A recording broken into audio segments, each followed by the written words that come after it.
যে আমি তেওঁলোকৰ গোচৰবোৰ নলওঁ এইটো আমাৰ তাৰ গোটেই উকিল সমাজক সদৌ অসম উকিল সন্থা গুৱাহাটী উকিল সন্থা আমি এটা আহ্বান জনাইছিলোঁ আমি এইবিলাক কেছ আপোনালোকে নৈতিকতাৰ ক্ষেত্ৰত আপোনালোকে নল'ব বুলি এটা আহ্বান আছিলে সেই আহ্বানটোৰ ভিত্তিত আমাৰ এডভোকেটসকলে লোৱা নাই মই বাৰে বাৰে কৈছোঁ যে এই আহ্বানটো নাথাকিলেও অসমৰ এডভোকেটে সেই ধুৰন্ধৰ কেইটাৰ কাৰণে কেতিয়াও এইকেইটা কেছ ল'ব নাহে কেইটামান পইচাৰ কাৰণে জুবিনদাৰ লগত কোনেও কম্প্ৰমাইজ নকৰে সেইটো আই এম ডেম চিয়'ৰ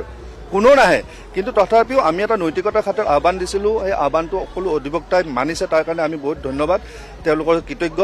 কিন্তু অন দ্য ছেম টাইম মানে কি হৈছে শ্যামকানু মহন্তদেৱৰ সহধৰ্মিনী এদিনাখন আহিছিলে কৈছে যে এই বস্তুটো উইথড্ৰ কৰিব লাগে মই কৈছোঁ আমি বাৰু এইটো ভাবি চাম এতিয়া অকলে ক'ব পৰা কথা নহয় গতিকে তেনেকুৱা এটা ঘটনা হৈছে এইটোত এটা কথাই হ'ব পাৰে যদি শ্যামকানু মহন্তই বিচৰা ধৰণৰ অধিবক্তা নাপায় তেতিয়া পিছত এপিলত গৈ সেইটো এটা তেওঁলোকে প্লি ল'ব পাৰে যে মই সময়ত ভাল এডভোকেট নাপালোঁ এনেকুৱা সংগঠনে হেৰি কৰি থকাৰ কাৰণে গতিকে এইবিলাক এছপেক্টটো চাব লাগিব সকলোৱে গতিকে তেওঁলোকে ল'ব পাৰে প্লি কিন্তু কথাটো হ'ল এট প্ৰেজেণ্ট আমাৰ তেনেকুৱা ধৰণৰ কোনো ডিচিশ্যন নাই যে তেওঁৰ হৈ আমি কেছ কৰিম